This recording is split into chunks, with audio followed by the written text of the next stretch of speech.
In this lecture, we look at symmetries of functions, focusing on periodic functions. We'll discuss periodic functions and also introduce the greatest integer function. Some graphs have translation symmetry. That is, we may shift the graph along the x-axis a certain amount and leave the graph unchanged. In this case, the function is periodic. There's a real number c, so that if we shift the graph to the left by c units, then the graph is unchanged. Algebraically, we might write that f of x plus c is f of x. The smallest positive real number, c, such that f of x plus c is equal to f of x, is called the period of the function f. We will see this phenomenon, periodic functions and translation symmetry, throughout our study of trigonometry later in the course.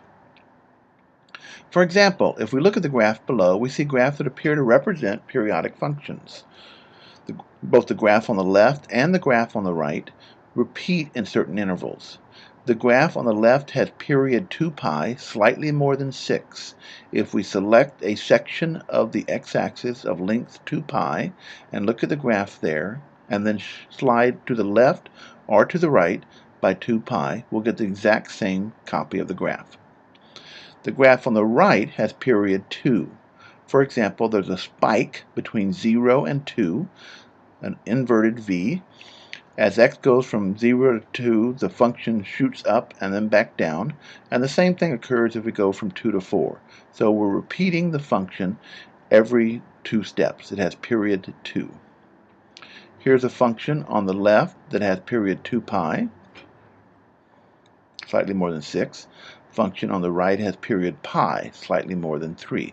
These are typical functions that we'll run into in our trig class, in our trig section. We will look more closely at these periodic functions several times in this course. Let's digress from our discussion of periodic function to introduce a function as common in mathematics and computer science, the greatest integer function, often written this way. This takes as input a real number and rounds the number down to the greatest integer less than or equal to it. For example, if you input 3.1 into this function, you'll get out 3. So the greatest integer function of 3.1 is equal to 3. This function is sometimes called the floor function. The floor below 3.1 is 3. If the input is already an integer, the output's unchanged. For example, the floor of 5 is 5. If the number x is positive, then the greatest integer function of x, or the floor of x, is essentially the value of x with everything to the right of the decimal place stripped away. So it's easy to compute the greatest integer function of x when x is positive or 0. One has to be careful if x is negative. We always round down. So the greatest integer of minus 1.1, we will round down to minus 2.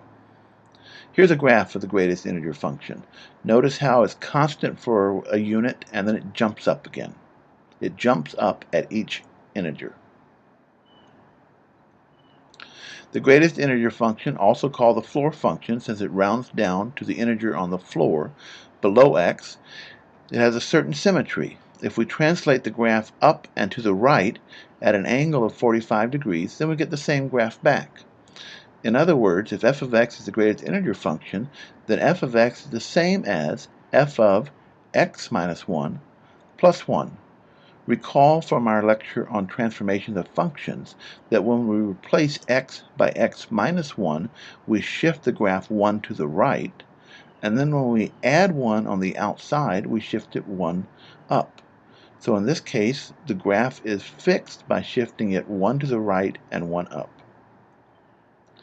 A function related to the greatest integer function is the fractional part function. The floor function throws away the decimal part of a positive real number. What if instead we kept only the decimal part? The fractional part function could be defined this way. G of x is x minus the floor of x. It keeps just the remainder after we remove the greatest integer part. Here's a graph of that function. The fractional part function is an example of a sawtooth function. It is periodic with very sharp edges. It shoots up to 1, then drops back to 0, then shoots up to 1 again, and so on.